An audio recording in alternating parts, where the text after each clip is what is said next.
I'm gonna put headphones on because my brother's on Twitch. All right. We're live here. Everybody's wondering what this is about. This is Wrestling Roundtable with Ryan and Haven, and we're doing this tonight because usually you could catch us on TMG, Suplex City chats. Unfortunately, tomorrow I can't be there. Ryan will most definitely probably be there. I just can't make it because I got stuff to deal with at the crib. So we're just going to give our thoughts on the wrestling world. You know, there was a lot of good stuff, and I didn't want to pass it up. So I'm going to introduce my main man, Ryan Payne. What's up, brother? What's happening, Haven? Yeah. I really was looking forward to just doing the whole Suplex City chats today, but when that got pushed, I'm like, you know what? I still have no problem talking tomorrow, but I have a feeling that most of the stuff I want to say is going to drift through my head. So I figured, yeah, let's me and you talk this out. Let's break this down. Most likely, we'll have more opportunity to get our points across, and it's not going to be where we're going to be throwing ourselves into shouting matches. That's true. All right, brother. We're going to kick it off with SmackDown. Opening right off the gate, you know, we had Roman Reigns, and we had his little cousin, Jay, talking and stipulating a match. What do you think about all this, brother? I really like this angle. Jeez, these headphones is making my hair look weird. Pretty much, I liked Roman's delivery. His like what his character is giving off. I love the fact where he said, like, pretty much, my championship was on the line. I had to beat you up because it's what I do. And then I love how Jay, he comes out, he's all hurt because he's like, that wasn't a bad championship match, man. That was like you trying to, you know, put your dominance over me. And I even like how Roman, like, I even love how the next match is set up. It's not like Jimmy's demanding it, Jay's demanding it. Roman's trying to be all like men, family wounds. Is like, what do you want, man? You want our championship? Fine, you got it. And then I love when he's walking away and Jay accepts, that smile comes across his face. So you are seeing a more methodical and a more like a cerebral Reigns. Like, this is kind of like the heel turn of Roman we wanted to get. Like when like years ago, before when they're shoving him down our throats. Like, have Roman be Roman. Oh, I 100% agree with that, brother. Yeah, we're actually seeing Roman Reigns just it seems like he's just comfortable, you know. Like before, you know, he had to do stupid promos that, you know, weren't his vocabulary. You know, John Cena, when he the first time he promoted with John Cena called him out on that, you know. But now it's like they finally let him off the shelf. They trust him enough where he could cut a good promo. His mannerisms are there. He looks good. You know, he never looked bad anyway to begin with because, you know, he works out. You know, he is a wrestler's wrestler. But yeah, this was interesting. Are you what are you thinking about them fighting again at a pay-per-view? You think too soon? Somebody else? Or what are you thinking, brother? To me, I actually think it's perfect, honestly. I didn't know at first when it was going to be Jay and Roman at Clash of Champions. I didn't think this was something you wanted. But then after when Jay did that fire promo on SmackDown, talking about how Roman, when he was in the company, he got set up on this path of greatness. And unfortunately for Jay, he's a attacking specialist. But I love that line to when he says, when people see you on the streets, they see it's Roman Reigns, you know, the big dog, the champ. But when they see me, they ask me, which one are you? And it's those elements of a story when you have a good promo like that just sucks you in. And even at Clash of Champions, I was watching Clash of Champions on a watch along with a few buddies on their Twitch stream. And I just thought, you know what? If Jay won, it would make Roman even much more of a badass heel because Roman loses, and then guess what? He doubles down not just as the tough heel, but like this is who he is now. Like, I like how he kept beating him down at Clash of Champions, saying, "Call me the Chief, call me the Chief." So Hell in a Cell makes even more sense now because this is both of them they're going to let loose. We've seen Jay and Roman in Hell in a Cell matches before, so we know they're going to deliver. So I think this is great, and it's just for me, I see this as a good way of making Jay a star while Jimmy is out. That way, you know, you can still give Roman a great opponent to go against. Oh, yeah, I totally agree, brother. I think, you know, we've seen Jimmy at the last pay-per-view come out. I don't know what his timetable is, but maybe he'll come out too. Well, they're going to be in a cage, so I don't think he could really interfere too much, but he might. But yes, intriguing. This is something before 2020, I don't think either of us would have pegged this as a main event at a pay-per-view, let alone 2 in a row. But yeah, this is something different. And it's I give it 2 thumbs up. Sometimes you got to put new people in spots and see what happens. So I'm all for this, brother. Yeah, you have to risk it. That's one thing, especially with 2020 happening with the constant shutdown, the fact that they're doing empty arenas. Sometimes you just got to risk certain wrestlers, put them on a platform. If they shine, they shine. If they don't, well, guess what? They had the opportunity, and then maybe down the road you can tweak them out for later. Because SmackDown was heavily lacking in their main event spot with just having Roman and The Fiend go at it over and over again. That's true. You said you want to talk about the follow through. What, Jay? You want to enlighten the people, or? Yes, I will. The follow through is that the build towards Hell in a Cell, if they build it right to where they can get the audience believing Jay can be champion and actually have him win it, I think the follow through is fantastic because if you just look at the competitors right now, we don't know what's going to happen at the draft, so all this can change. But right now with Roman and Jay going against each other, if Jay is not drafted to Raw, I can see these two at least feud to Survivor Series. Oh wait, Survivor Series is going to be a brand kind of thing. So pretty much after Hell in a Cell, I can see maybe the feud being picked up again for December's pay-per-view. And it can finally be kind of like a rubber match between them because Clash of Champions, Roman won because Jimmy threw in the towel, meaning Jay did not give up. So this was going to determine it. Oh, that's all right, man. So it's more likely that Hell in a Cell is going to be a definite win between the two of these men. Either Roman wins or Jay wins. So, and from there on, after that, you get to your build to Survivor Series, the brand battles. But then after that, we pick this back up again to close out the end of the year. That way, when we get next year, it'll be a fresh new card to go over with wrestlers. And hopefully this is all taken care of. And maybe Jay is made a star out of this. No disrespect to Jimmy, too. What happened with Jimmy was unfortunate. He got injured. But this is still an opportunity where WWE can take superstars, maybe not put them on the high platform, but at least give them an opportunity to show that they're more than just what the roles they define them as. Oh, yeah. No, I know you were talking long term. I was kind of meaning short term because after we have short term, the short term is pretty much him and Jay. Yeah, him and Jay can fight towards the end of the year. No, we did have a match with Jay, with somebody surprising, which was AJ Styles. So that was kind of a surprise because after we had this killer promo, we had the match confirmed.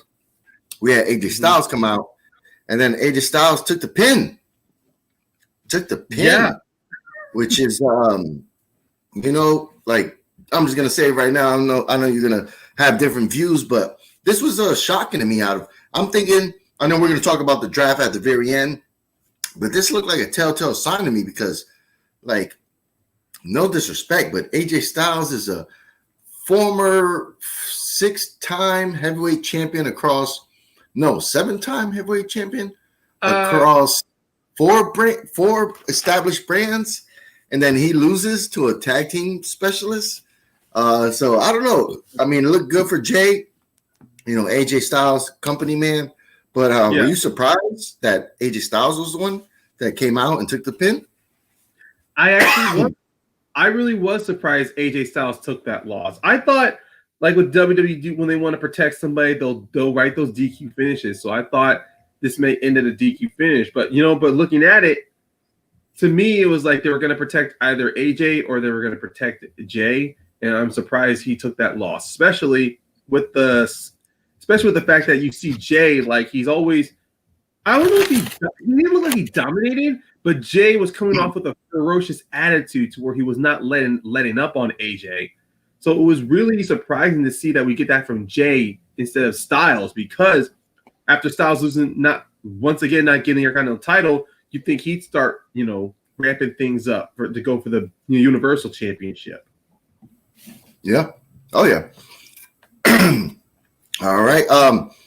Yeah, I think that was a telltale sign, but we'll talk about the draft at the end. We'll do fantasy booking at the end. There was only two other things that I really noticed on SmackDown, and one was the Kevin Owens show. Yes, Alexa Bliss as his guest. Yeah. Go ahead, brother. Talk your shit. Speak about it. Well, this one, I did not think for a while I wanted to see Alexa as a heel again, but I actually like this dynamic with Alexa. You really see her play this idea that the Fiend is this mesmerizing, we all, when we got introduced to the Fiend last year at SummerSlam, we all loved him, but WWE kept pushing him down as this unstoppable monster when that wasn't what the Fiend was. The Fiend was like this force of nature, like just something about him that captivated you. And I liked how Alexa Bliss, she's giving off that attitude, how she's always, she wanders off when she talks about the Fiend, but then she's right back to earth when she's talking to Kevin again. And then the fact that I don't think she summoned the Fiend, but the fact that she was aware of his presence. And then in the end, you start seeing like this old Beauty and Beast situation form between the two of them, with her holding her hand out to the Fiend and the Fiend taking it. Like, you really start to see this could be the formation of a new alliance. It's definitely the formation of a new alliance. And I'm really intrigued on where this goes. Oh, hell yeah, man. This was, we already seen the writing on the wall when they said that the KO show was going to be on SmackDown. And, he was going to interview Alexa Bliss. I was like, okay. I was kind of surprised. We haven't seen Nikki Cross in 2 weeks. So I'm kind of like, all right, let's go, but that's another point. I'm not going to go into the women's division. But no worries. I agree with you, brother. I like the way, her hair looks now, her mannerisms, her eyes. Like, she's a good actress. Like, she engages you when you're watching the screen so you can see her far out look. Like, she's like not there kind of sometimes. And, Kevin Owens was talking. I really liked it that he was talking about a couple of feuds, at the same time. He mentioned, Aleister Black. He mentioned the Fiend and stuff. If I'm not mistaken, I think he mentioned Aleister Black this week. SmackDown, because I know he did on Raw. Yeah. So I might be confused, but I do like the fact where, when Kevin Owens was like, "What? Oh, wait, is he here?" And she was just like, she was like, "Uh-huh." And then the lights started dimming and stuff, and everything got black. And it was cool because, like you said, like she probably could smell it. Like when your favorite person, if you're dating somebody, and you could smell their perfume or their cologne before you see them. So I think that's what happened with Bliss. And of course, we had Kevin Owens in the mandible claw. That was a good image. I think this hit a lot of points, man. I think this was a good thing. I thought it was great television. Any other thoughts? I thought it was great. What's up, brother? Anything else you want to add to it? I part of me still wants WWE to get rid of that stupid red lighting they do with the Fiend, because to be honest, and look, I think there were certain moments, because when they did that little holding hands, Alexa did like this really evil smile to the camera. I thought that would have looked so much better if that wasn't covered in red light, But I mean, but even still, then I can still see how it works out. Look, it's a creative choice. I don't want to start attacking WWE for their creative choice. We'll be here all day for that.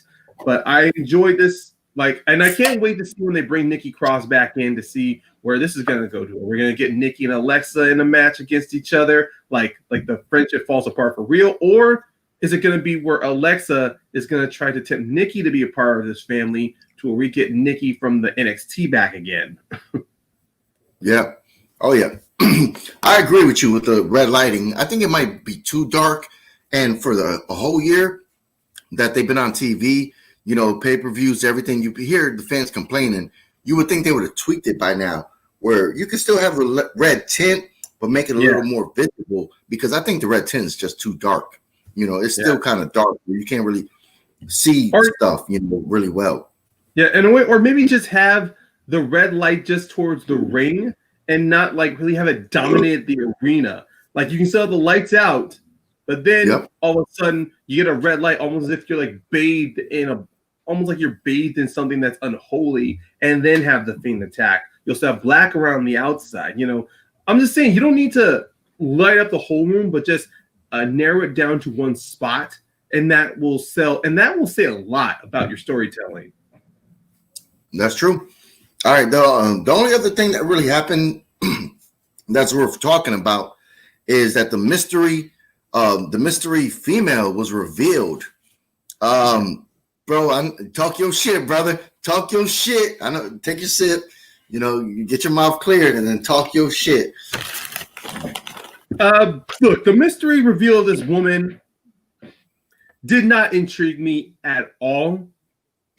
Mostly because it led to nothing. I mean, look, it was revealed to be Carmella. Okay, Carmella's going to go back to being a heel again. She's got a brand new attitude, and looks like with this camera, or at least the camera, it's going to solidify a new little gimmick for her.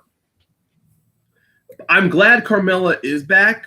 I think she's like one of these strong personalities amongst the female division who I think should not be waved off to the side. I just thought it was kind of a waste using this whole thing with her, because no offense, this mystery women, those promos, it heavily reminded me of when they were doing that with Liv Morgan, where Liv Morgan's looking in the camera, she's like talking about, now you're going to see the real me. And I just go, did WWE not know how to, I mean, I know you love recycling stuff, but come on, man. I mean, I understand. For me, it was still fresh in my mind with Liv Morgan's transformation, but still, you could have at least tried something different. And even then, there were fans picking apart every promo to where I think there was a tattoo on Carmella's arm that was shown on one of the second video packages that everyone highlighted on Twitter, and they're all going, "Oh, it's Carmella! It's Carmella!" So when it's revealed, I saw online people were just attacking this, and I go, guys, I know you want to attack the company because they just did not reveal a secret that well. Just don't attack Carmella, because she got a lot of hate after that little reveal package. I go, guys, I just wanted to say out loud, you guys are being ridiculous. Don't attack Carmella, okay? Do the smart thing. Go after Vince. He's the one who approved this thing. True. That's facts. That's facts. It's why I don't want to hurt. That's why I never want to attack the wrestlers in certain angles or certain writing or skits anymore, because they're doing a job. The only time I will ever want to badmouth a wrestler is that they do something really stupid in their personal life that looks really despicable. Other than that, what they do in the ring should not be attacked viciously or have hate mail thrown against them. But let me get back to my main thoughts. I just didn't care for it. I mean, hopefully this will lead Carmella somewhere. If not, it was pretty much a waste. Let me ask you a question, because I might have missed it. Was she injured? Like, why was she off TV? Did something happen? Was she injured? I don't know. Maybe she was, or I think maybe because, or maybe like some of the other wrestlers, she didn't have like. I can't remember where she's from. Maybe she's was from Staten Island. She's from. I believe she's the queen, right? They call her the Queen of Staten Island or some shit. Or yeah, the Queen of the Princess Staten Island. Yeah. Yeah. So, I don't know. Maybe she did get hurt, or maybe it was her relationship. I honestly, I had no idea. It's just like she wasn't on TV, so I naturally assumed she was one of the few wrestlers who were just not unable to, wrestle again. I didn't think she was released or anything, but it was just more of those situations to where maybe she just didn't live in the Florida area, so she really didn't have the time to constantly fly back and forth between wherever her home is in the Florida area. Because there are wrestlers who live in the Florida area because of the I was really let down with this reveal. I know a lot of fans were, like you said, fans are smart now. They'll freeze them, especially with technology nowadays. Fans could freeze shot by shot, look at stuff. So they already knew it was Carmella. And I'm thinking the whole time, like, once they revealed it, I was like, why? If she wasn't injured, so you just kept her off TV for months at a time now, you're trying to give her a new gimmick when she already had an established gimmick. She was the queen of Staten Island. Yeah. She was Mella's money. You know, she had a nice song. You know, good entrance music. You know, it's not like they're gonna dramatically change her outfits because she always wears that kind of onesie, you know, all the way through. So I don't understand this. Like she's been a former SmackDown Women's Champion, so this to me was just like, why? Like I didn't get it at all, brother. This was weird. Like if they were gonna establish a new person coming in, I would have been down for that. But Carmella, it's like people already respect her. Like she already did the moonwalk. She comes out, you know, she kind of dances a little bit, not as much as Lana, but she already has her swag. So unless they're going to change her character a whole 180, I think this is pointless. Like I don't know why they had to like do an overhaul on her character. I don't understand it at all, brother. Honestly, it's a mystery.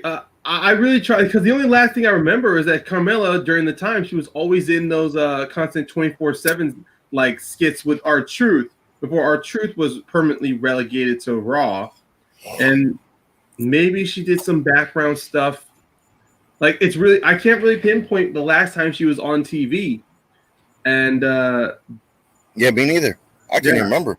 Yeah, I don't want to keep going on about this. I hope this will take Carmella in a new direction. If not, then I think this gimmick was really wasted on her. But at least she's given something to do instead of just being relegated to the background. That's true. All right. Was there anything else you want to talk about SmackDown before we jump to Raw, or you want to just go to Raw? Yeah, to be honest, there really wasn't nothing on SmackDown that popped towards me. I thought there would have been something with Otis and Morrison, but they didn't do anything about that briefcase angle. And I liked Sami Zayn versus Jeff Hardy, but it was just one of those situations to where their Clash of Champions match just was so good that the SmackDown match couldn't top it. That's true. Yep. All right, let's go to Raw, brother. There's only really one thing that I think everybody's buzzing about in the world of wrestling right now. We're going to get to it, but if there's before we get to that, bro, if I'm not mistaken, have we seen Raw Underground the last 2 weeks? No, we have not. I think it's because Raw Underground was in the PC Center, and I think because of I don't know where Raw Underground was shot, but I think maybe what happened at the Performance Center, the fact they had to shut that area down because of a COVID scare, I think Raw Underground may have been shot in there because it wasn't there this week and it was not there last week. Yeah, that's what I was thinking too. I was like, wait a minute. I was like, I don't see Shane. I don't see Raw Underground. I thought they added that because they were desperate in need of something different for the 3 hours, and then they just kind of kaputted it. So I don't know if we're going to still see it now, but you know what?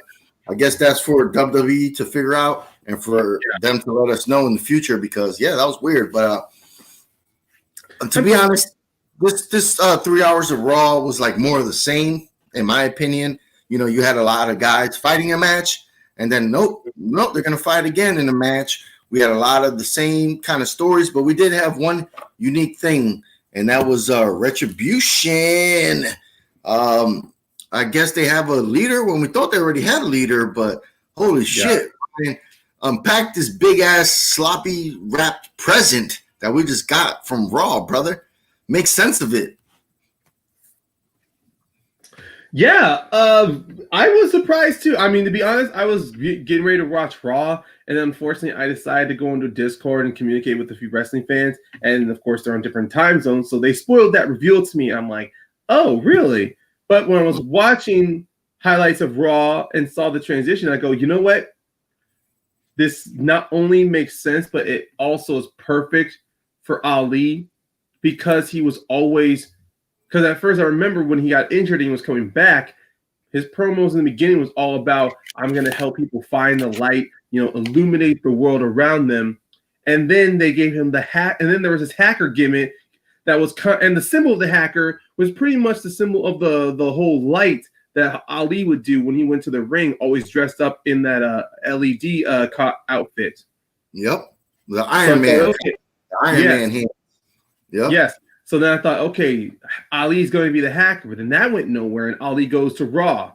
So with Ali being the leader, they can not only recycle, but they can retrofit his video packages when he was in Chicago, and and the video package of the hacker into Retribution. And then of course there's that following tweet that Ali had sent out where he pretty much said in the easy caption signs, everyone asked why me, why not? And then you see 5 separate photos of the members of Retribution. Other than Mercedes Martinez, you see Shane Thorne with MVP, which went back to an angle. You see Ali reaching for the money in the bank. You see Dominic Dijakovic, who got his butt whipped by Karrion Kross. You see Dio Madden, who at the time was an announcer, gets threw that F5 on Brock. And then, of course, you see Mia Yim, which was a photo of her in an ambulance regarding TakeOver War Games. So it's pretty much Ali's pretty much saying, yeah, all 5 of these are NXT. These are NXT wrestlers. We all share a common goal because we all had opportunities to be the top, to be in the light, and then they were swept under us, or we were used as cannon fire, torn, pushed aside. So the Retribution promos outside of like a couple make more sense now when you have Ali in that group. And even I like how the reveal was. Like Retribution shows up between Ali and MVP fight, and then they are storming the ring. You think, oh, it's gonna be the Hurt Business and Ali putting their differences aside to take out Retribution.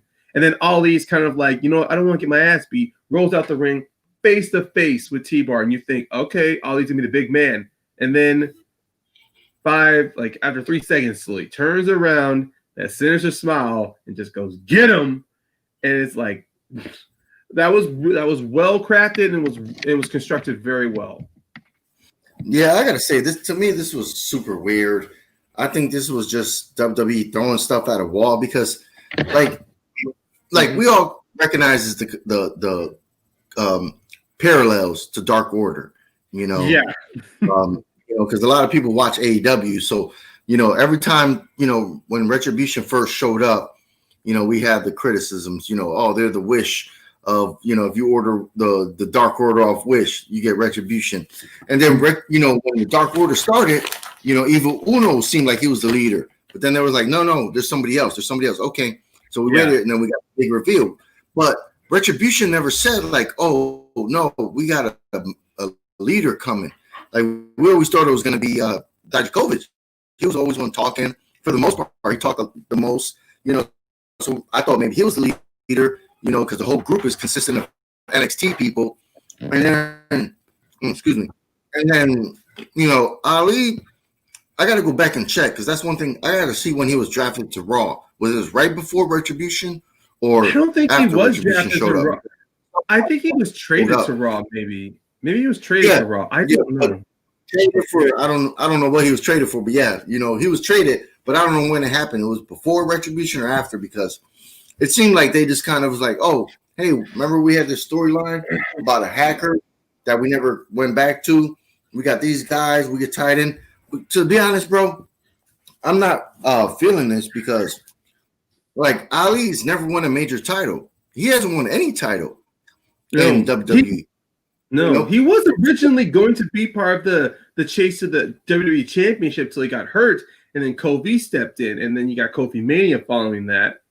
So Ali did have I mean, that is true, but it's like that's kind of like what ifs now. It's not really a storyline because he can't really say that on TV. Like, oh, I was supposed to be pushed, to wrestle. For the WWE SmackDown Championship, because then it's like, oh, okay, so what you're telling us, the writers, we're gonna book you to win in WrestleMania? Like he can't really. I don't really see how he could bring that up and say like, well, he could say like, oh, I was close and then I got hurt and then Kofi took my spot. Maybe he could say that, but they're on different brands. So that's the only thing that's weird. It's like because that started off a SmackDown, thing. So. It's like, to me, I don't see how this fits because he's never really been that great talker. Yeah, he has good promos when he was in the streets, when they the video packages, when he's always just in the streets by himself, just kind of a little minute promo. That was always fine and dandy, but it's like now he's supposed to be the leader of this group where he's like the smallest one. Even the women look bigger than him in height.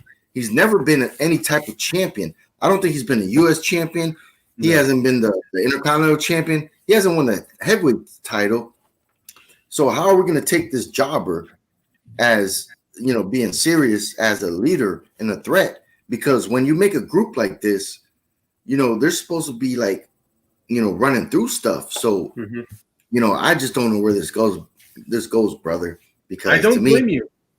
Yeah, go ahead, brother. Because I don't know where this goes, man. Because he wasn't shit. He's a little ass dude, cruiserweight guy. Like, what? Next month is he gonna fight for the heavyweight title? Like, I don't get it. Hey, look, I don't blame you for because it makes no sense. I guess for me, it's mainly because of Ali. Because he was a cruiserweight guy. Because if you look at his track record, he was part of the first Cruiserweight Classic.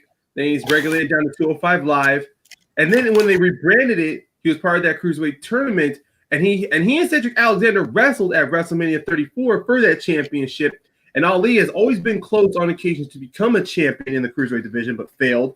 And then he's put on that pathway to. Then he gets part on SmackDown. He gains the respect of Kevin Owens to where you see him like getting put in the main title picture. He gets hurt. But then after Elimination Chamber, he does come back because when at the time of Kofi Mania, I remember at Fastlane, Daniel Bryan versus a returning Kevin Owens, and then no, he didn't. It wasn't Kevin Owens' respect. It was AJ Styles because I remember. No. When Daniel Bryan was a heel, Mustafa Ali, who was just drafted to SmackDown through 205 Live, he went up against Daniel Bryan and won in his first match on SmackDown. That's what started his trajectory. He gets hurt. Kofi takes over. But then he comes back, makes a recovery, and he shows up at Fastlane in the triple threat match because it was teased that it was going to be Kevin Owens, a mystery opponent, and Daniel Bryan. And then it turns out to be Ali, and everybody in that arena booed him because they wanted it to be Kofi. So I can see in a way how Ali can frame the story, but ultimately, if it's more of I was booked this way, then it will not help him. But if he relies on moments to where if he just relies on when he came back at Fastlane and people booed his ass, and if he talks about Money in the Bank to where he was into his way of winning that championship, then it can be situations to where the company tossed him aside in order for better prospects instead of betting it all on him. That's true. That's true, brother. You wanted to bring up the women's tag team match. Go ahead, I did. It wasn't. I'm not gonna say it was the best match of the night, but when it came down to it, you are seeing that they are committing to have Shayna and Nia as a tag team. Like they still got the whole I can't stand you relationship, but I'm willing to work with you. But you see it in the match how it doesn't really overall affect them as a team. It's just more of they want to be the ones that get the W. And then with the Riot Squad, I like to me it would have felt like a great culmination of their story. They reunite and become team champions, but too short. I mean, maybe there's a long-term idea. If not, I thought it was just a great way because Ruby Riott is a great wrestler as she was on the Indies, and she never got that time in NXT to shine when she was immediately put to the main roster. And there was a plan with Liv Morgan. Okay, I'm getting too much on what ifs and all that, but the match itself, it was just a good simple tag match to show that if you get the right components involved, you can get something good out of a good 6 or 7 minutes. Because Ruby Riott, she was really putting her up her own. She was telling a story in her wrestling, especially how she was protecting Liv from getting some serious hits, and the fact that she was the one that ended up getting into the Kuafuna clutch from Shayna. And then I like that story beat. You see Liv clawing, trying to pull Shayna off, but Shayna's grip was too tight. And then the aftermath to where it looked like Ruby was hurt badly. I think that was some good storytelling elements. And it's going to be more on the. We're also talking about like the draft later, but I'm going to hold my thought on that. Yeah, I agree, brother. It was good storytelling. They sold well. The other team looked dominant with victory. I know you didn't want to go too far off on it, but I think the Riot Squad always got the bad rep, bro. They had 3 women with Sarah Logan, and they never did shit with those 3 women. No. Now it's over 2 years now, and they're still kind of spinning their wheels on these women. And Sarah Logan's not even there no more. And I think Ruby Riott has been, I think she's had a disservice, because I think she has a unique look, and they just never know what to do with her. And this match was, I think this match was put together just to show, like, hey, our tag team champions are healthy, because we heard rumors that, that's why they couldn't be at the pay-per-view. So they showed Nia Jax, they showed Shayna Baszler come out. They had a good match. They got the W. And it was the sense of the Riot Squad, which I don't know. I don't know why they put the Riot Squad back together when it seemed like Liv was going to really get a nice push going, like she was getting momentum. So I don't know. But, yeah, the match was what it was. It wasn't a classic. I like all 4 of these women. I think they're great wrestlers. Some of them could get better, in the coming years if they train harder and don't rest on their laurels. But yeah, I agree with you, man. It was something that we needed to see, especially with 3 hours. You want to see the tag team champions back, women's champions, the Riot Squad. I just don't know where they're going to go from here with the Riot Squad because, are they going to break up again? Or are they going to keep them going? Are they? So it was just, I don't know, brother. But anything else that from Raw that really sparked your interest to talk about, brother, before we move on? Well, this didn't really tickle my fancy, but I don't know where this is. It's the stupid Rollins Mysterio family angle. I mean, it looks like we may have seen. It looks like because if I remember, because I just remember the last hour of this. Murphy, he wanted Rollins to apologize for those ridiculous for releasing. Yep. And he pretty much and even then you see Murphy, like the whole thing, the whole show was pretty much Murphy finally getting a backbone against Seth, telling Seth, look, I will still be your disciple, but one condition, you apologize to Aaliyah, not to myself. Like you apologize to her. Like he's trying to stick up and defend Aaliyah's honor. And then of course they build it up to where is Seth going to apologize or not? And then of course Seth does, but then it turns out Seth just beats his ass, but Murphy fights back. And it looks like Rollins is going to be on his own again. And then, of course, it leads to where Aaliyah shows up, where Murphy's getting beat up, drives off Seth. And then you got the family all coming out to where it's ridiculous. They do this stupid little thing to where Dominic, look, he's just getting started. And so I will give him props on him trying to work what he's given. But he cannot pull off Conflicted, unfortunately. That's true. Like he's jumping between anger and then confusion. Anger, confusion. Like, if you want to be conflicted, because at first he's telling Aaliyah to back up and leave, but then runs out, grabs her, wants to talk to her again, but then he doesn't say anything. He just tells her to go back again.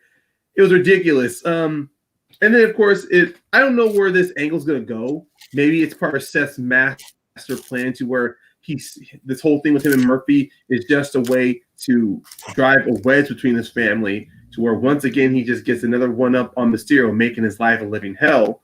If that is true, no, I could see Seth doing such better things than this angle, honestly. Yeah, I'm not going to speak too long about it because I think that we're just going to get some kind of match between all these guys at Hell in a Cell. I think if I'm just going to do a little fantasy booking, maybe next week, Seth, whispers in her ear like, "Hey, the former Raw champion, she's not here no more because I got her pregnant. I could do the same for you because I'm the baby dad. I don't know. But she's old enough, and I know a lot of people have been thinking it's weird, but nothing's been sexual on there, so I don't want people tripping. It's not like she's coming out there in some, revealing clothes. She's a young girl. We all know that, but it hasn't been nothing creepy, in the storyline. So I don't know where it's going. I don't really care. This week's kind of dulled on me because I do like Dominic. But this week was kind of on that. But, the one thing, there's 2 things that we need to talk about on Raw before we jump over. And it's, it's sad to say, brother. It's Keith Lee, man. Oh my God, this shit, brother. I really didn't want to talk about this, but let's do it. Everywhere I look, this made no fucking sense, bro. Like seriously, you know, Braun Strowman is a SmackDown guy, and we'll get to the draft later, but he's already been on Raw, I think, for 3 weeks now. So I guess fuck the draft. Like you just go wherever you want if you want to, because he already been there for 3 weeks. Yeah. At first, he's gonna fight the tall guy from Raw on the ground. I guess that fell through. You know, last week with Samoa Joe. Now he's out there. He wants to fight a match, and then this guy's like, "Oh no, it's gonna have to be unsanctioned or some stupid shit." And then Keith Lee, I think he said exhibition match. it was ridiculous. And then the whole point of a count out, you know, oh no, this match is not going to be for the records. They actually said that shit. Yeah, this they match did. is for wins and losses. Like, I'm sorry, are you AEW now? Because you never show wins and losses. And I think Keith Lee is getting, like, I'm sorry, man. I like Keith Lee a lot, but I think he's already finished on Raw, man. Like, they fucked him up so bad, bro. He has 8 losses, I believe, out of 11 matches from like count outs or disqualification. It's like, what the fuck are they doing with this dude, bro? Like, talk to me, brother, because I don't get it. I'm in the same area as you are. I don't get it. They bring Keith Lee up from NXT to where he was a double belted champion. Yup. And they bring him in. You think there's going to be a high format for him, a high ground for him to go on. He gets his win. He gets a big win against Randy Orton at Payback. And then afterwards, it's just nothing but DQ finishes after the next, after the next, after the next. Like, you either give this man wins and losses or, you know, put him on a losing streak. Like, really give him a mean streak. You either give Keith Lee a mean streak that justifies this new attitude that he's had after his fight against Drew, or you do that stupid. You either, I don't know. I'm just so angry because I thought with Keith Lee's win against Randy Orton, he was going to be propelled into maybe going after the title picture against McIntyre, but instead, it's because it's Randy Orton. It's like, no, he gets another shot. Like, I thought maybe Keith Lee would at least be in a high-profile feud, but he's not. He's once again he's like everybody else who comes from NXT. They waddle around the card unless you are a high-established guy like AJ Styles or someone who has good confidence like Kevin Owens. You're never, and I mean ever, going to be thrown into a high-profile feud or a big title match. I agree with you, brother, because like NXT guys are getting such shit thrown on them. Like, I forgot Matt Riddle was on SmackDown. Like, I don't know. He's not anymore, bro. Like, he's not doing a damn thing anymore over there. And then Keith Lee, like, I feel so bad for him because, like, how you go from championship match to now, he hasn't even had any feuds, you know, and he's been there for over 2 months, and they just, you know, like, yeah, he had Randy Orton for like two or 3 weeks, but it was never really a feud where, you know, we had the wins and losses we wanted. So that shit's just crazy to me, brother. I feel so bad for him. They really are just dropping the ball big time with him, and and it hurts. Yeah, brother. And it hurts from where he was at. It's one of the reasons why on Super XC chats I did not like his call up, and it's one of the reasons why I knew that it's not like I predicted they'd mess him up.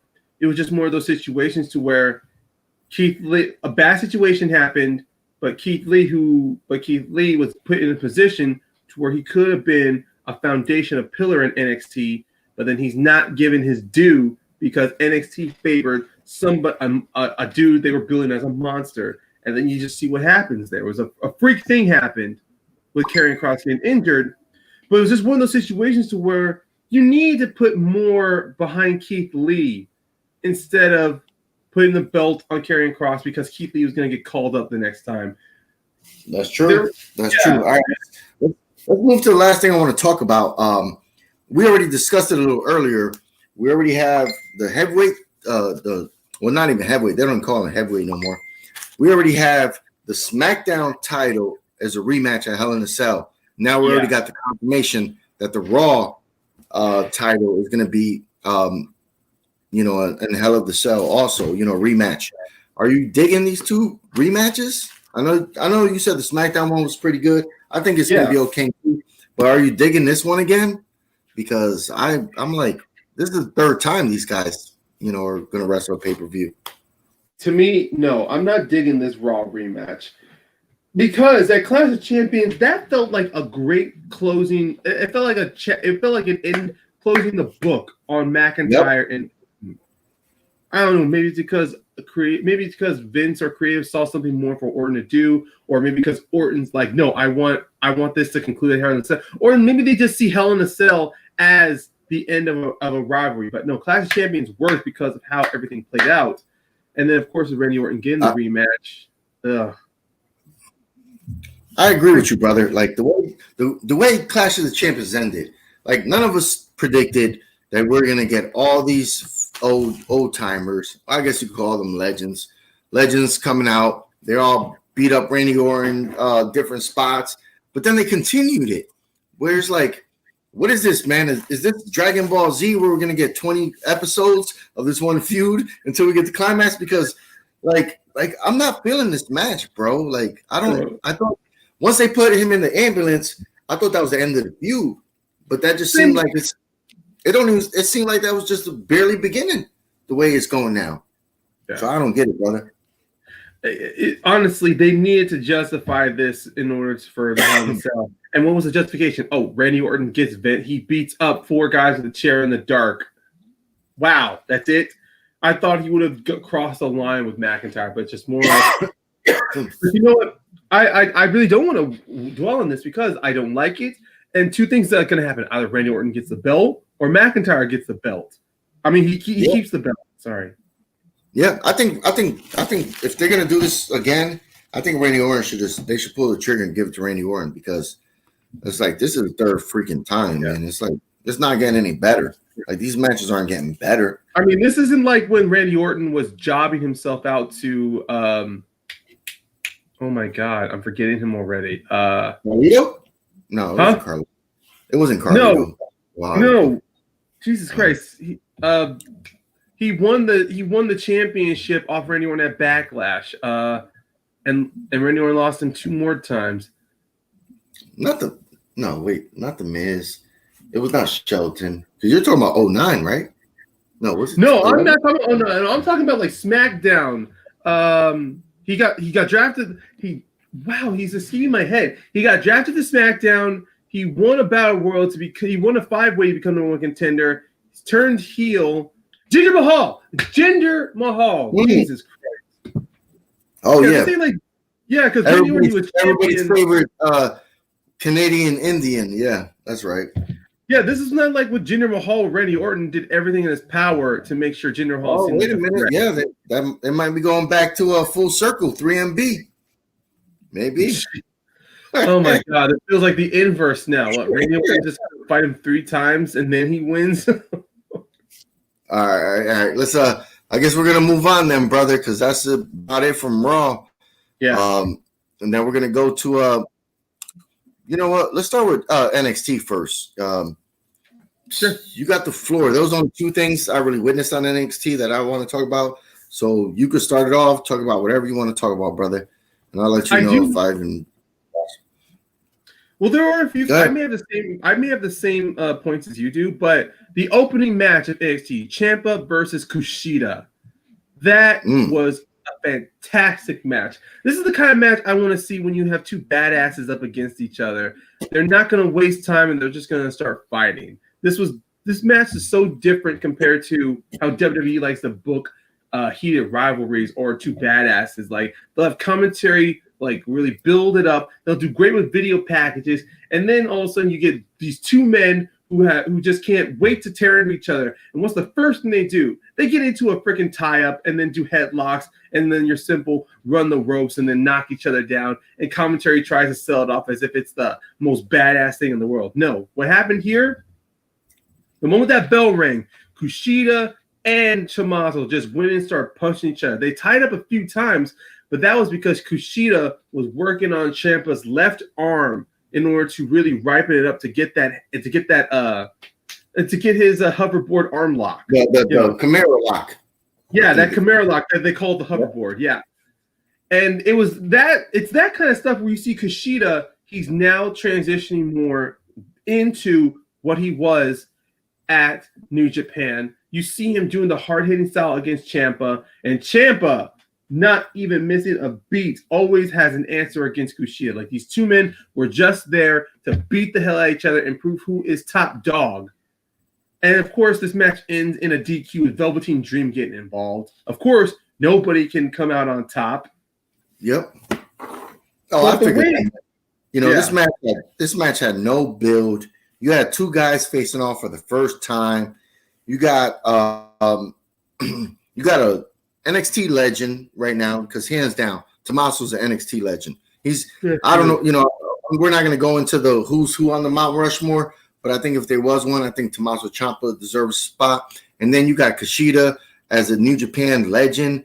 Both of these guys, you know, no build, being the first match out, hard hitting. You know, I knew there was going to be some fuckery happening, and it was. You know, we have Velveteen Dream come out, spoil the action. I guess that this is going to be a feud going forward, and maybe it's going to lead to something bigger at the end, maybe a prize at the end, the way stuff is happening on NXT. But I'm not going to talk about that right now. But yeah, this was no build, you know, less than a week. We get a dream match, and then, you know, some tomfoolery at the end. So, you know, we're going to see these guys again, brother. Yeah, that's for sure. And the way it ended, too, like the fact Tommaso wins by DQ, and when it ended, Tommaso, he's holding his arm, and he's not happy with that. He's like, no, he wasn't going to win like that. So we are definitely going to see these two men fight each other again. But is it going to be with Velveteen Dream now inserted into this picture? And if not, I don't mind that, because it still gives all three of these men something to do without having them go after a belt. That's true. That's true. All right. Let me see. I got time to get my charger. All right. Was there anything else that you thought about on NXT? Well, go ahead, brother. Well, one thing I was going to slightly touch on was the video package on Toni Storm. And this was mainly I was mainly going to talk about this with the guys on Suplex City, because I did a NXT TakeOver review with Maddie and Evil Dose. And they're pretty much like, they were on the fence with the return of Toni Storm, because the way it was booked, she returns to NXT and then Ember Moon followed slightly later. I think Toni Storm her return deserved more time, and his video package that was with her is one of the things that we should have gotten instead of her just on screen announcing she's back. It could have been this could have been saved better for an NXT episode.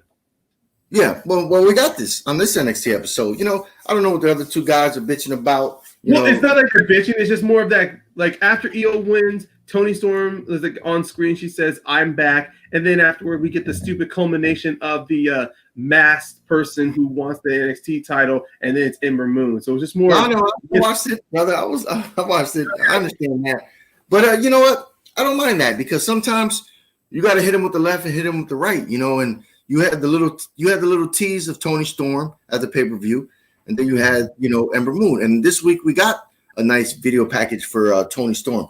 And both women have different styles. They have different looks, and they're both great wrestlers, you know, when it comes to women's division. So I'm not mad at it.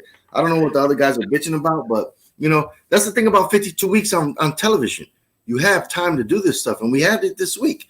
Like, Toni Storm had a nice promo. Let us, you know, the video package, let us know who she was. You know, people maybe forgot about her, to say, hey, you know, slap them up like, hey, remember who I am. You know, I'm the one from the UK that kicks ass, and I'm back. And also one thing that also did great about that package, it reminded everyone that she and Io fought each other in the finals of the Mae Young Classic, and Toni won. So at first, I was in our predictions when we did for TakeOver, I predicted Candice would win, because I saw Candice would be a better figurehead. But with Io winning and the fact that Toni Storm returns, I do see those two will fight each other for the NXT Women's Championship, because Io, she wants to get a win back against Toni Storm. Oh yeah, I agree 100%, because this is what's cool. A lot of people might be like, oh, why they bring two people out? Hey, you got a dominant champion. Now you got one returning female that had a great match with her, you know, in the tournament, you know, that you just talked about. Now they're gonna flush that out again, and then you got Ember Moon, a former champion, coming back. She wants the title, but wait a minute. Now we got a third person that wants. So now she has 3 competitors. You know, so hey, that division is looking really well. That division is looking heavy. Yams. They all have yams. You know, but let's go. Now we go from Tony Storm. Let's go to the Ember Moon. Ember Moon cut a promo that was kind of not that good, brother, to be honest. Yeah. But really we had well. Yeah, the promo wasn't that great. We didn't even talk about it. You like the new setup for NXT? Yeah, I actually don't mind the new setup. I like the arena. I do appreciate that they're doing a mixture of some actual fans and then people in the Thunderdome. Although the one thing that inherited from the Thunderdome was that stupid audio cue. Yeah. But as long as they don't try to they don't try to have it deafen out the match, or at least deafen out the crowd, I'm okay if it's just there like as white noise in the background, you know, like you don't notice it, but it's not overpowering. It's not overpowering anything like how they do it on Raw and SmackDown. So, but I do love the new arena. I love it. Yeah, it was different. I got to watch a little more of it. You know, like I said, I didn't watch all of NXT. But yeah, I'm gonna have to really go back and really look at it to see the visual and to see how how I react. But if you're saying it's good, because the black and white, or excuse me, the black and yellow, you just got 2 solid colors. So sometimes it makes the arena look a little smaller. So I did notice that they had the LED lights. They had the Titantron, which was cool. It looked bigger than the Full Sail. But then they did have the people in the crowd, but it looked like they were like behind chains or something. When it wasn't like the plexiglass, it looked like chains. I don't know. I have to go back and check. But yeah, I got to see how it looks bigger and Full Sail. So I got to see if it looks bigger, if it makes sense, because it kind of was like, oh, okay, it looked a little weird. So I got to check back and see if it was pretty hot. But so the Ember Moon cut a shitty promo, but then we had a little melee between some of the females, Rhea Ripley, Dakota, not Dakota. Dakota and Raquel Gonzalez. That's her name. Yep. What do you think about that little myth? Io's just in the ring, like, oh, whatever. These chicks are fighting. But then we had the women's match. What are your thoughts on all that, brother? I think it was pretty good. I mean, Io, she's champion, so technically the fact that Dakota and Raquel pick a fight with Rhea and then Ember Moon picks it, but it's kind of like I love how Io says in the following interview, Rhea, not my business. No, not my problem. Ember, not my problem. My problem is the championship. Like, she's pretty much saying, I don't care about them. This is all I care about because it's mine and I want to hold on to it. Yep. And I do appreciate that Ember Moon's first match back is a tag match because she's been out for 14 months, first of an injury, then through the recovery, then the isolation. So she has a lot of rust that she needed to shake off. Yeah. Oh, yes. Oh, yes. So I think it works perfectly. Like, they used her well in certain areas of the match. Rhea, unfortunately, she was the one who had to take most of the beating in the tag match. But it works because when Rhea starts, like, firing back, or when she comes back, like when she does those out of nowhere blindsides to Raquel or Dakota, it works because Rhea, she's already proven her toughness. So it's not like I'm being double teamed by 2 women is not going to change a thing. She's a badass wrestler. She beat freaking Shayna Baszler. Like, that's not going to be like I fight a woman who has the same strength and size as me is not going to change anything. And also being a heavy to Ember Moon, whose whole point of coming back was to prove I hadn't lost a step. Mm-hmm. But from that communication powerbomb spot, but there was a miscommunication powerbomb spot that she did on Dakota to where I'm like, okay, she still needs a few more like soft matches before I see her challenge for the championship. Yeah, let me ask you a question, brother, because like I don't know, man. Like, we seen Rhea Ripley getting the beat down. She's got to make the hot tag to Ember Moon. When I don't know, man.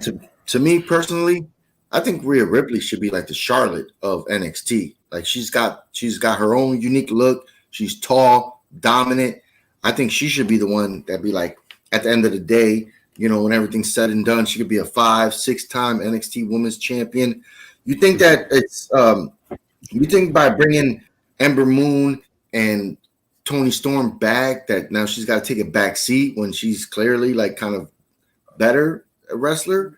Like, what are your thoughts, brother? Because to me, that's what I'm feeling like. I'm like, damn, like I think Rhea should have won that title back by now, but that's just me, brother. What are you thinking, brother? Well, that thought of her being in the backseat does kind of it's there in my head, but at the same time, I still see this as an opportunity of Rhea to have some high-profile matches, not just against Io or against Dakota or Raquel. Like, hopefully they squash that out the way so when Toni Storm is now in the NXT arena, because Toni Storm, she's a great technical wrestler, and from the Mae Young Classic, you do see that she can work with other wrestlers, and she also has past experience with Rhea in NXT UK when Rhea was NXT UK champion. So with Toni there, she's not just a great wrestler, but she's also someone that can restart a feud either with Rhea or with Io, and also be somebody to give like some good veteran, like technical transition matches for some newcomer wrestlers. Like, I would love to see Toni versus Shotzi Blackheart. I definitely want to see Toni versus Dakota Kai, like, and Ember Moon too. Like, if I see her versus Ember Moon, it's like with Toni Storm, she's a veteran wrestler and she knows and she's been like in the package. She's wrestled since she was 14 or 13 years old, so she does not. All right, bro. Yeah, there's like a lot of I can see nothing but positive with her, but for Rhea, I do see her getting that championship back. Just hope. All right, before we go to AEW, you know, the women's got my mind racing. Let me ask you a question, because Io Shirai right now, she's a face, right? I believe so. Yeah, she is a face, but she has like she's kind of like what Asuka was during Asuka's championship run. She is a face. Yeah. She'll do whatever every champion to stay. She's almost like a samurai. She'll fight anybody, but she's always kind of the good. But so Ember Moon and Toni, they're both faces coming to challenge. You think one of them is going to turn heel? You think, because we haven't seen them heel yet. You think either of them be heel? That is a good question. That's one of the things that worried me. Like, I thought with Ember Moon returned, I thought she was going to be a heel, but in that promo shows, I don't think she's there yet. Because that promo, that was not heel. Yeah, she's not a heel, but Toni maybe could flip the script, turn heel. Maybe she wants it, because that's what intrigued me. I don't know. That's why I was bringing it up, because I don't know if you noticed or anybody else, because I'm like, wait a minute. You got two baby faces coming back, but the champion's a baby face. So I'm like, what's going to go on here? You know? So that was intriguing to me, brother. But I guess the ball. All right, before we jump to AEW, let's go to the numbers, because everybody, you know, they always want to talk about the war, the Wednesday night war, brother. The numbers, AEW is always winning. They were a little down, each of them, I guess because of the debate, you know, happened last night. So maybe it was a few. But yeah, it seems like, you know, AEW was always, it seemed like they were 100,000, 110,000 more. Anything you want to say about the numbers? Because I think to me personally, brother, before you go, I think NXT should just go to Tuesdays, bro. I think they should just say, fuck this, go to Tuesdays, and, you know, and they could get their shine there. Get, you know, then they could get up to 900,000, 1 million views when they're not in direct competition. But what are your thoughts, brother? Oh, I agree. They should be on Tuesdays, because the numbers from their Super Tuesday shows that there is a spot where they can dominate in ratings about wrestling. But if Vince still has his mindset of wanting to take out the competition before, you know, they start gaining legs, it's one of the reasons why NXT is going to continue failing. And no matter how well Triple H can try to book his product, it's obviously clear at this point that the moment AEW had started gaining traction and they kept trying to put out that fire, it did nothing more than to turn their audience away from NXT and back into AEW's arms. If NXT really, really wants to, win this war, they really have to start changing up their product to where it can be something you can watch. More risk. You got to start taking more risks because that's what AEW does. I mean, sure, there are some matches where you can obviously tell who's going to win, but even then, AEW still goes out of the way to give you an entertaining match, despite of different clash styles. NXT, unfortunately, it's starting to its wrestling, its storytelling, and its booking is dangerously close of starting to mirror the main roster of Raw and SmackDown. And the reason why NXT was great was because they were something slightly different that was still from the same product. I mean, it's like the best analogy I can say is it's like you go to a fast food place, like you go to McDonald's, and then you always get a Big Mac. Like I don't know people's food choice, but I'm just saying this: you go to McDonald's, and they always have the Big Mac there, and then they'll have the quarter pounder. So Big Mac's Raw, quarter pounder SmackDown. They're two main things. But then, of course, all of a sudden they got those chicken sandwiches, which is NXT. Like it looks a little weird at first, but when you have them, like, oh, this is great. This is something different. You can have them in different variety. You can go crispy grilled and all that stuff. But then also when the chicken sandwiches start tasting more like the actual burgers, then you know that there is something wrong in their formula in the way they cook and make their stuff. That's exactly how I think of with NXT now. It was something different, something that will still make you watch, that still get you to watch WWE. But NXT was still its own flavor to where you go, like, I don't need to watch Raw and SmackDown. I can just watch this for the rest of my life, and I will still be a devoted WWE fan. But now that NXT is becoming more like WWE in their writing, booking, and creativity, you're starting to realize it's not the fact that it's not as great as it used to, but this is not where I saw the program going. No, I feel you, brother. I feel you. I don't want to talk too much about it because I know we're going to jump to AEW, but I feel the same way, brother. Excuse me. I feel the same way. I think right now AEW is just head and shoulders because they have more time to give you more content. They have BTE, which could go anywhere from 30 minutes to almost an hour if they wanted to, and then they got Dark that used to go to like 30 minutes. Now going to 30, 45 mostly. Yeah. They used to when they first started, it was like 30 minutes. You get a couple matches, maybe 3 matches. Now they're an hour and a half, and then you still got Dynamite, so you're getting more content from AEW, and NXT can't give you any more content than the 2 hours they put on television. And I think that's the downfall, brother. I think they jumped the gun with this, and it's just shooting them in the foot, to be honest. But so I feel bad for NXT because a lot of the wrestlers there are great. I don't wish them negativity. It's just they're always going to be losing this unless AEW really drops the ball. But the way AEW's going, it's not. But let's kick it to the gear. Let's go to the other show that's on Wednesday nights. We had the Chris Jericho 30th anniversary of I guess that's all they called it, but it was more appreciation night. Yeah, 30 years as a wrestler, yeah. AEW. I'm not, me and you, we've been, you had a match earlier tonight.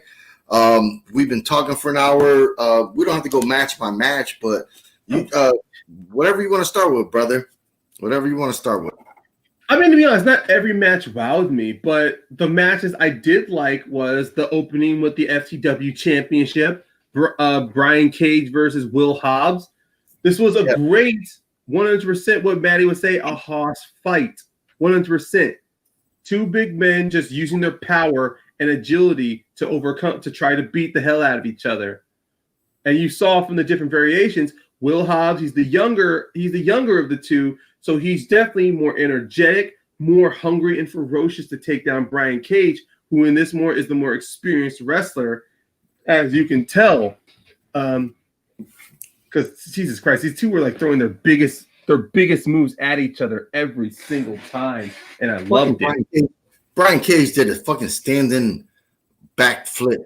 I can't, bro. That dude's younger than me, and that dude weighs like 100 pounds more than me.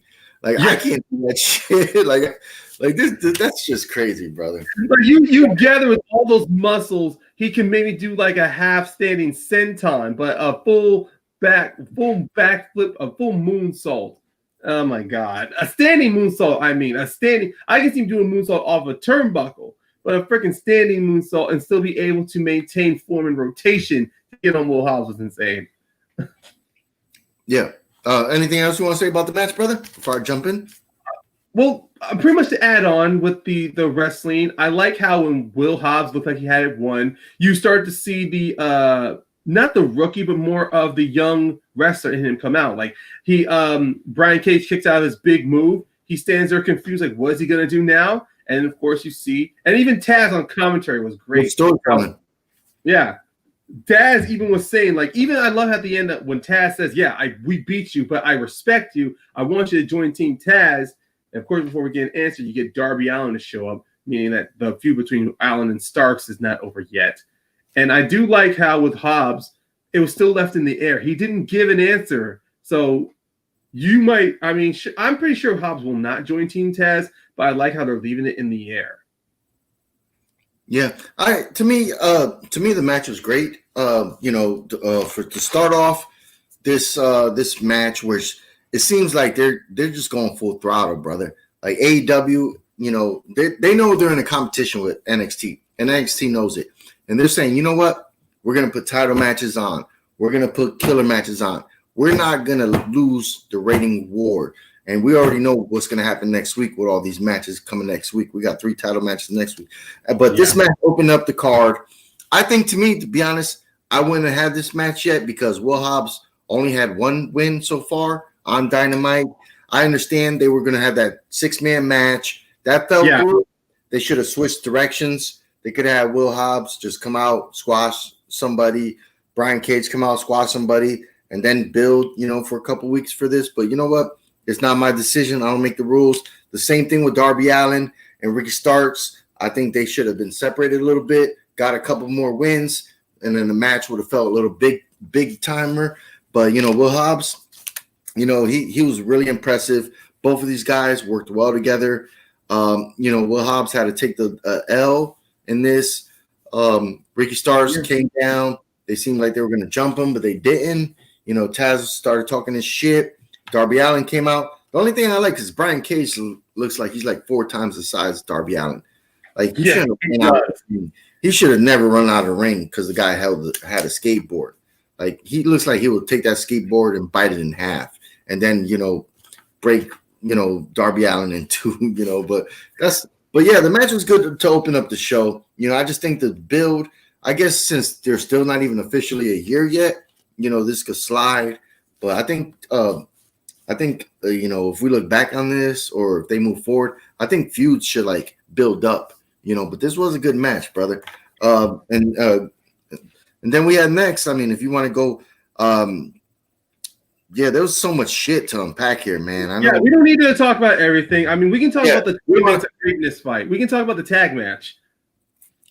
Yeah, we'll talk about the tag match. Go ahead, brother. Yeah, the tag match, the 20 Minutes of Greatness, FTR versus the Hybrid 2. And I actually, this match was a little bit, it wasn't bad or wrong. It was off a little bit at first because you clearly see what the difference is. FTR, they are the technical, they are the grounded fighters. And then you have the Hybrid 2, with Angelico and Jack Evans. Those two are they are the energetic high flyers that the Young Bucks were in their early days. With Jack Evans, I mean, you clearly see 2 different styles happening here and how FTR as a team had to compensate for that, having to ground Jack throughout most of the fight. Because when Jack got that momentum going, it was really difficult to stop him from doing a big move. And I even like how Angelico, even though he's a bit of a high flyer, he is more of the grounded wrestler of the 2 of them, which is, I did love that very technical wrestler. Yes, you saw from that double submission he did on both Harwood and on both Dax and Harwood. Like he had them both down there, which was fantastic. And I even like the fact that this match did not end in a dirty finish. It was pretty much a clean finish. Sure, they did a whole distract the referee situation with. To be honest, if FTR keeps doing their matches where they're always distracting the ref, it's going to take away the power that AEW had installed, had put in these refs. Like, you're not supposed to, provoke them. You're not supposed to try to, distract them from doing their job. It's just a little nitpick. But even then, in the end, the way FTR wins it, I like it. They kind of rub some salt in the Young Bucks to where they finish with a high flying move. Yeah, I like that. That was totally different. The way I was researching it and heard about it, I guess they used that move before. Maybe years ago that the FTR actually used that finishing move. But I was like, oh, okay, they did something different. I like that suplex off the top rope. The other person comes out with almost like the frog splash, from the other rope. And I thought that was unique. And yes, sometimes it doesn't seem like they mesh well, because that's the beautiful thing about FTR right now, because when they were in NXT and in WWE, I think they were there for almost 4 years, Yeah. So a lot of these teams, they haven't fought, A lot of these teams never interacted with before, So for them to be out there, having these type of matches, it was like, especially with these two guys, because what they call TH2? What the hell is their name? Because they're called the hybrid, right? Yeah. The hybrid 2. Hybrid 2. Yeah, hybrid 2. And Helico was impressing the shit out of me. He impressed me in Lucha Underground. But, like, I don't like their outfits, man. They look like jobbers. Their outfits are weird. I don't like the really lime green and black, but so they come out looking like jobbers, but then in the ring, they're really good. Jack Evans being from another country, I always forget about that. And when I see him wrestle, and to know he's like South African, I'm like, okay, this is really intriguing combination as two guys. And then when they fight, they do the flips, they could do the high flying stuff, but then they could get real technical on some crazy matrix shit you never seen before. So I'm like, man, these guys are good. If maybe they were buffer, or had a like chiseled physiques, then maybe. But yeah, the only thing I didn't like about this, not even the match was good. The match was good. The only thing I didn't like was the ending. I didn't like the best friends coming out with those shitty T-shirts. Those T-shirts look stupid as shit. I'm not buying that goddamn T-shirt. Like that T-shirt looks fucking stupid, bro. I don't get it. I didn't get the T-shirt. I don't know why they already had a T-shirt to start a feud. When did you make a T-shirt to go into a match? Like I'm not buying that fucking shirt, brother. Like, that shirt looked fucking corny as shit, bro. Other than, like, they had a great match. The best match they ever had was the parking lot brawl match. So now I guess they're going to capitalize on that, and they're about to get a title shot. But man, those T-shirts fucking suck, bro.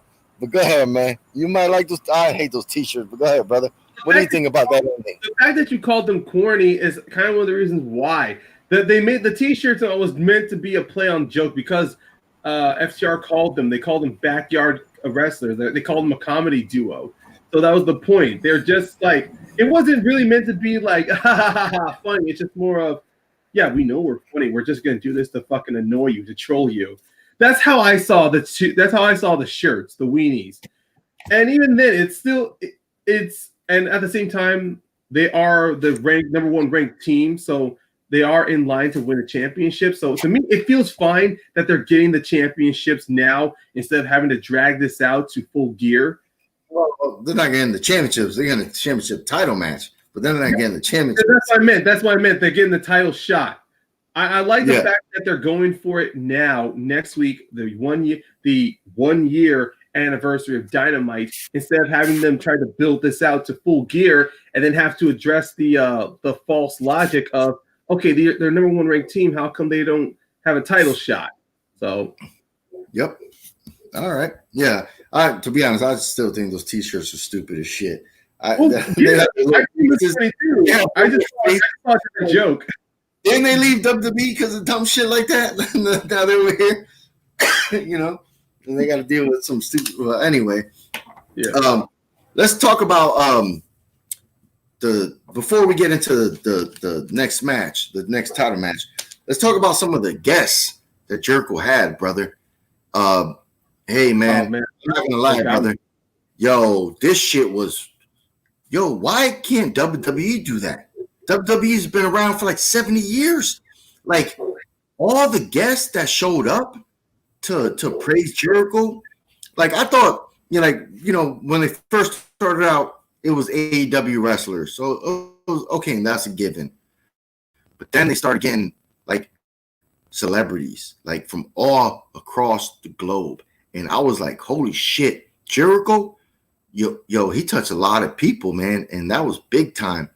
Like, fuck, man. Like, I was like, WWE doesn't even do that for their people, man. WWE would get like some SNL guy to show up and say like, oh yeah, this guy. But no, these guys are, they had legends, bro. Legends on there saying, like, hey man, Chris Jericho, you're the man. Like, what do you think about that? Were you expecting so many legends?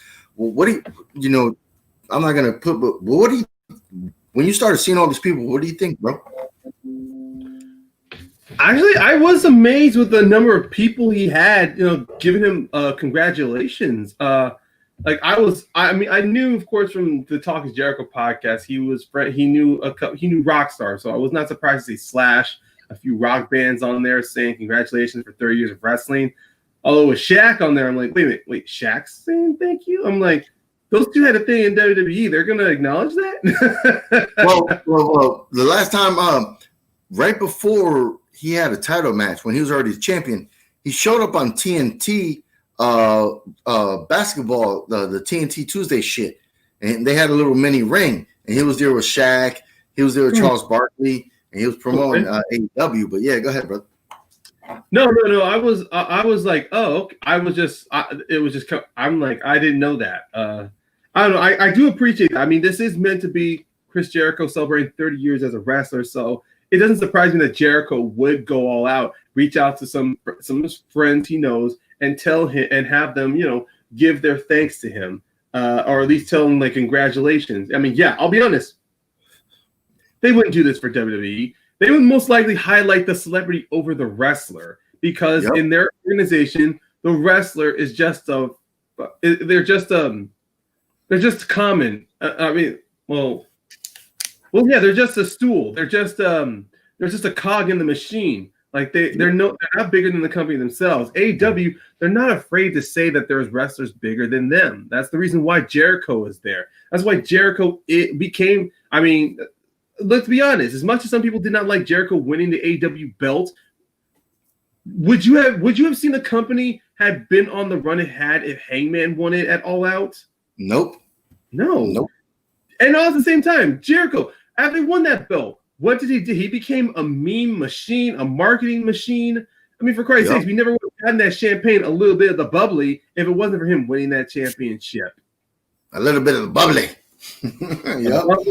And Dynamite, and you never would have gotten Jericho as bringing in so many people. And Jericho has also brought in a couple of wrestlers into this company, not just outside of just Jake Hager, backing Santana and Ortiz, and even we're going to talk later with the Chaos Project with with Luther. Jericho brought him in too, and he brought in a few other wrestlers. So Jericho, with the high star power he has, Jericho is he's of absolute logic that it's not about him, but still at the same time, he knows how to use his celebrity, his star power in order to help others because he was part of WCW. He saw what happens when wrestlers' egos take control. And that's true. Of course, now and then he'll have his ego will guide him, but he's more level-headed. So I do appreciate the fact that this anniversary was all about him. And I don't even mind how the show ended. Yeah, me neither. You know what? It's 2020, and you know what they call this? We were saying appreciation in the hood. They call this giving somebody his flowers, and that's what they did that night yesterday. Everybody was out there giving Jericho his flowers, because he's still alive. Ryan knows what I'm talking about when we talk about flowers. So yeah, this was amazing, and we still had so many. Before one of the guests, I think before we get to the next title match, we had a New Japan guy show up. Yeah, that was surprising as fuck, brother. We had the main man, the ace. Tell him, brother. Hiroshi, I can't see his name right. No, it's Hiroshi Tanahashi. Yeah, I was surprised to see him too. I mean, of course, it didn't shock me seeing his dad having DDP say congratulations, seeing what Chavo Guerrero congratulating him, but Tanahashi, the fact that those two had themselves a fight in New Japan, and he's congratulating Jericho. It's once again, it feels, even though I do love the fact of his appearance, but of course, amongst us wrestling fans, we can't help but speculate: is this really planting the seeds for a New Japan AEW relationship? And since New Japan is changing its management, we could see that happen, because in interviews, I believe some people at AEW, I think either Cody or Khan, said that they would have started a relationship with New Japan, but the person in charge, like, he was short-sighted, or he didn't see any, like, he did not see anything long-term or wanting to work out a relationship. Yep, that's why they left. All those guys left because when that new guy showed up and became in charge, the president of relations, wherever the hell he was president of, that's why the Young Bucks left. That's why Kenny left. Because the new guy just had a different mentality. And you know what? We're not going to speculate here, but yeah, man, this was a blessing. This was a flower. Because Tanahashi, everybody always says that he's like the John Cena of New Japan. He's been there so long, and Jericho's the Jericho of wrestling, like for 30 years. So that was a blessing, man, to see him show up and say something. So maybe now, we'll start getting some kind of communication going in, because in 2020, brother, ROH is dead in the water right now. We haven't seen shit for ROH in 2020. So maybe New Japan, now they're starting shows up. They're doing the G1. Maybe AEW and New Japan are what we need to take over, and I'm all for that, man. If they come together and do some stuff, man, that's going to be amazing, brother. But we didn't take our Blue Chew right now, so we're not gonna get all, super excited about the prospects of that right now, but yeah, man, that's gonna be beautiful. But let's go to the TNT Championship match. Well, it's not even a rematch, because the first time Cody was the champion. Now this time Mr. Brody Lee is the champion. Holy shit, this was something. Oh my God, we had I want to say big ups to John Silver. It looks like after he got that win on Dark, but he beat QT Marshall on Dark that Tuesday night. He came out there with Mr. Brody Lee, but man, he got his ass whooped by Cody. Cody hit him with savage ass moves.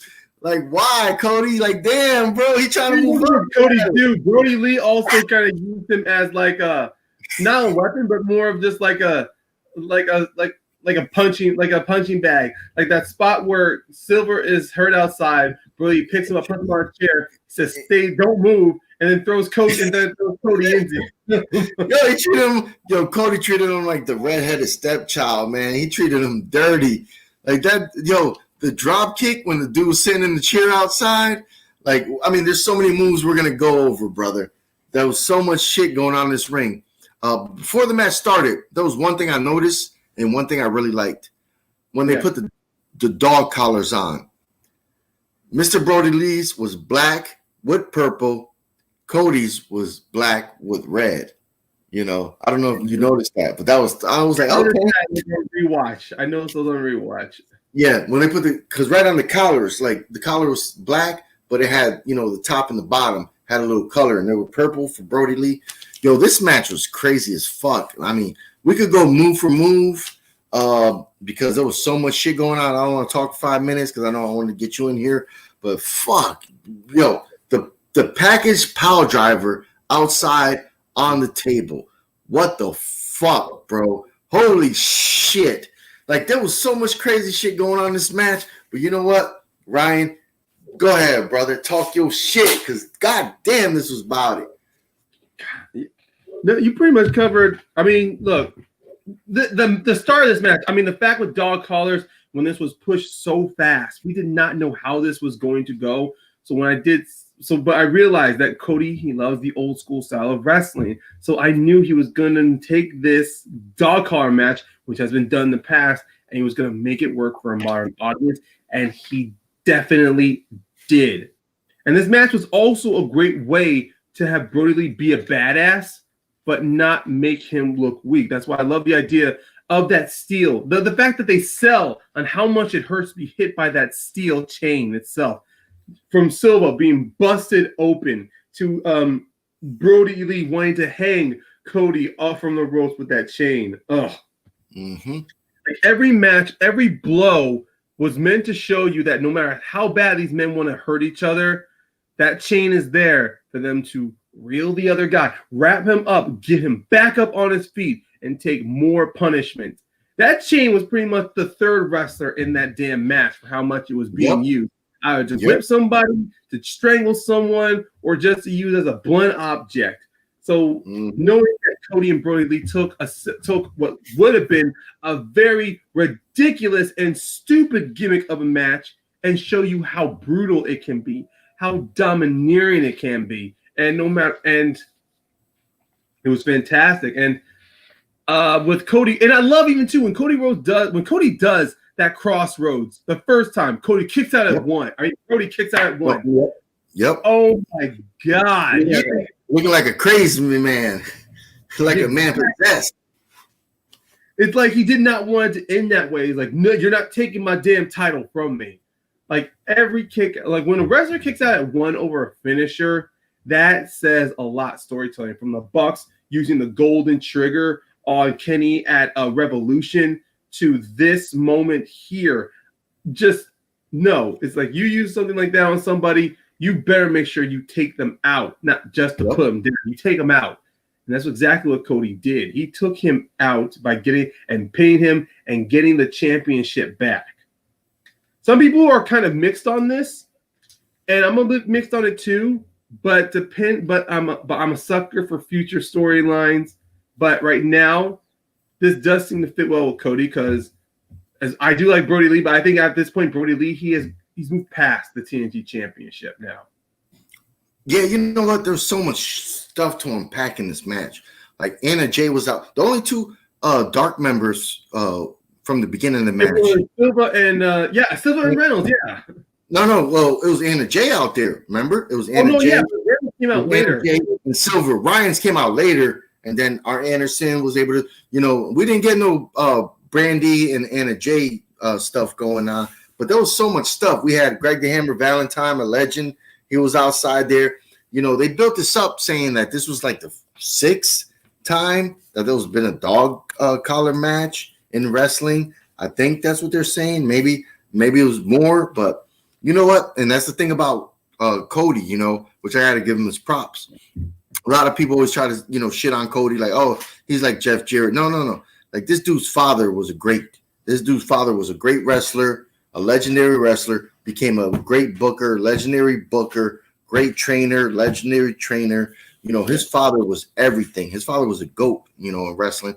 And Cody absorbed all that stuff. So that's why we could see these type of matches that we don't really see. Because to be honest, I don't remember the last time WWE ever had a dog collar match, So, Cody's like, hey, this is my stuff my dad did. So this was great. There was so much shit going on in this match. So much, Cody winning the belt.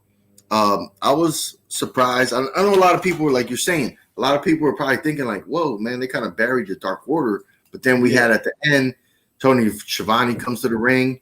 He starts interviewing Cody. And then we get the guy that just got billed by Jericho. We get Orange Cassidy. So to be honest, I think I could see Cody dropping this belt next week to Orange Cassidy. I could see him being a transitional champion, and letting some new guys like run with it. But I don't know, man. It's like because it's weird because Orange Cassidy lost to Brody Lee for the NXT for the TNT Championship. He lost to him a couple weeks back. So I don't know, but what do you think about the ending? I do appreciate the ending and also Cody's his promo. Like I love the fact that he immediately addresses just because I have a different appearance does not mean I'm gonna go heel. Like he doesn't say it like that, but it's just more of everyone thought he should take a darker path, change up his style, come back with a new attitude. And I like the fact he clearly says, no, I am going to be on your side. I'm going to be, standing with you, the fans. So, and at the same time, if Cody does mean those words, I think that's great because at this moment with the Bucks going back to the old attitude, we don't know if Kenny is slowly bit by bit going back to the cleaner. So with Cody, even though he's back to his natural brunette hair, I still appreciate the fact that no, I'm not gonna turn heel. I'll stay a face until it doesn't suit him anymore. So, and of course him and Cassie find each other as a Cassie fan, Orange Cassie fan. I like it. At the same time, I think once again this is gonna get Cody maybe back on the road to being slow to bring out his heelish tendencies like he did when he first had the TNT Championship. Yeah. I can see, well, like I said, I can see Orange Cassidy winning in next week. Cody being a transitional champion, but I can see some tomfoolery. I can see the Dark Order costing him the match, and somehow, he drops it and then he moves on for other stuff. But let's get, there was really nothing else I think that was really good. Like the other matches were kind of like, whatever, they're filler, except the main event, unless you thought something else that I didn't see. The main event, it was a simple tag match. It was pretty much there for Jericho to, have a spotlight with his friend Luther, who we all know, Luther, he's he's been in business for over 25 years. So this was like a good opportunity for him to have a spotlight while, getting a chance to wrestle Jericho. There was just nothing really like about the match that stood out to me. Luther took a lot of high-risk dives, a lot of high-flying spots, which I didn't think someone like him would do. I thought we'd more towards Serpentico. Yeah. But I don't know. I think the aftermath of this match says a lot more because of who's involved. Yep, I agree. I think the match, which is I think that's a good thing about AEW right now. They don't really have expectation, I think, from fans. So you can get away with putting up any matches you want as long as the matches as long as most of the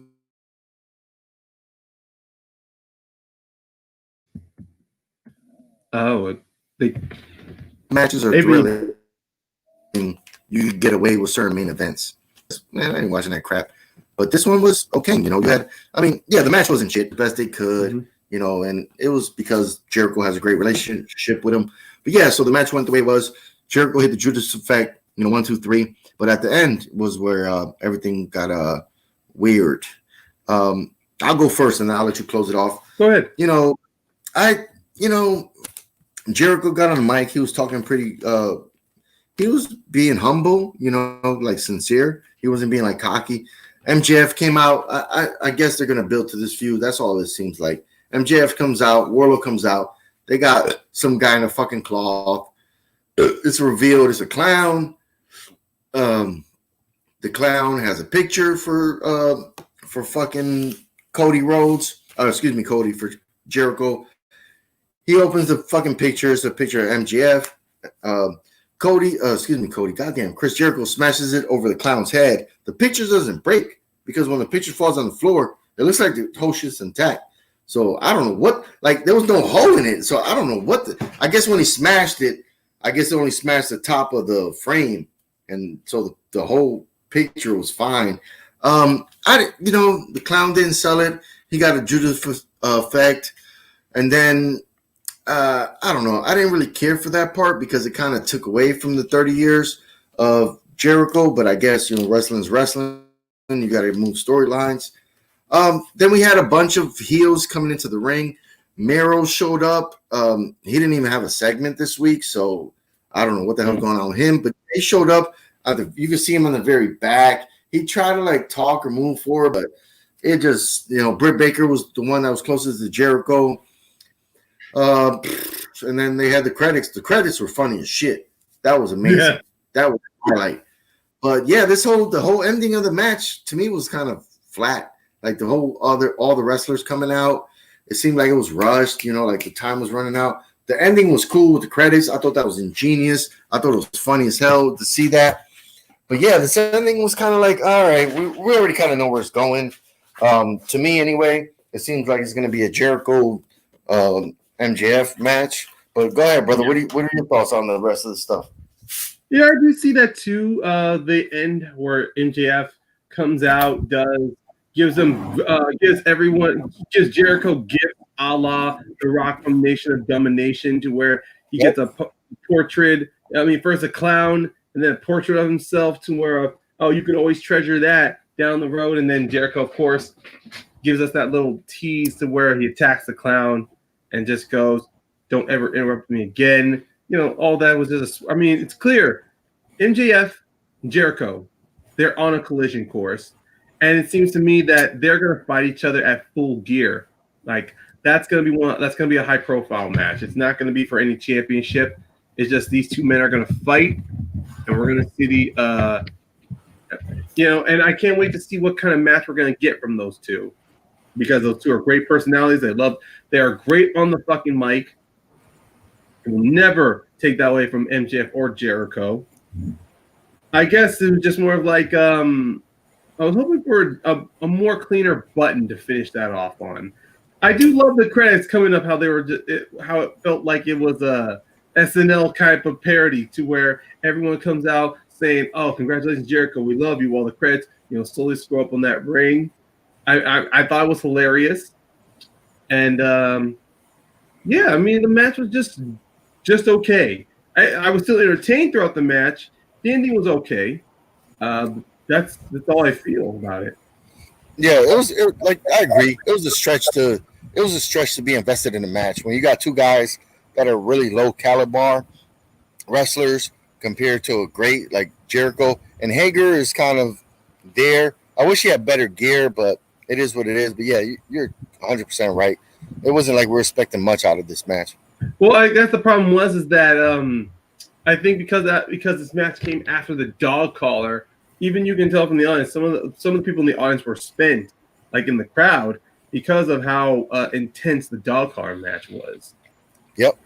The good thing is that there was some crowd there, so we had the audience singing Jericho's theme, Judas. So that was, we started that shit, brother. Me and you, all of us on the cruise, we started that shit. So every time that shit happens, that shit's fucking cool as fuck, bro. Yeah. And it's there on record, man. It's there. When you go to YouTube clips and you want to see audience sing Jericho, the Jericho Cruise is right there. And then you see everybody sing that song. So despite all the other AEW fans want to show recorded video of them and their friends singing along, you're not topping the Jericho Cruise. Nope, they're not, brother. We were there. Yo, that's why man, I can't wait. Anyway, before we head out, man, one last thing we want to talk about, unless you want to jump out now, but the NXT injuries, brother. Plague of injuries, man. Jeez. To be honest, I kind of want to hold my tongue on the injuries because I didn't. Right now, all I see is mainly just reports. I don't know what the true extent of some of these injuries are going to be. So I kind of want to hold my tongue on that, because we definitely because after TakeOver, Finn Balor had a bit. He shared that his jaw was kind of fractured in two places, but it still said he's still champ, so we don't know where that's going.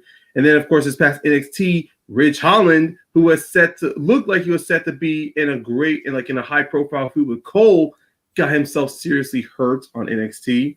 So, excuse me. And then, of course, on Monday Night Raw, they do this angle to where Ruby Riott got seriously hurt from Shayna Baszler.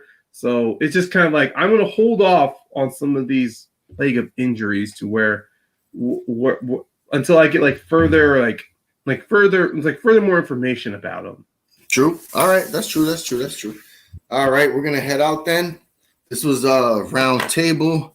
with Ryan Payne and your boy the villain. I want to say that yeah, man, make sure you guys check out tomorrow TMG Entertainment. I think that's the YouTube channel, and that's going to be Suplex City, where they break down the rest of this stuff. They go in depth with all our people there. You know, that's where you could catch all of us always, usually on Thursdays, talking about wrestling, breaking it down. And of course, I'm the villain. You can find me on Facebook and YouTube at Jack of All Trivia. And that's been my correspondent, my co-host this evening. He is the Painmaker himself. Where can the good people find you, brother? If you guys are watching this up on Jack of All Trivia YouTube page, if you guys are watching this from Jack of All Trivia, stay tuned, because this month my team partner are going to be challenging for the Jack of All Trivia Tag Team Championships. So be on the lookout when that match pops up. And if some of you out there are fans of the show, the Movie Trivia Schmodown on YouTube, I recently launched a new YouTube channel called a YouTube show called Mount Schmodown, where we're pretty much going to be breaking down and analyzing careers of the movie of all the competitors and players that have graced the Movie Trivia Schmodown. We already have 3 episodes up on our YouTube page. Check them out.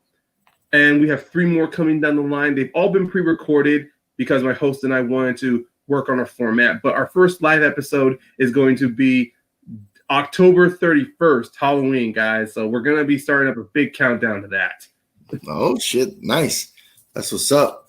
Yeah, man. This guy, Ryan Page, me and him be going back and forth, talking our wrestling shit. You've seen it tonight here.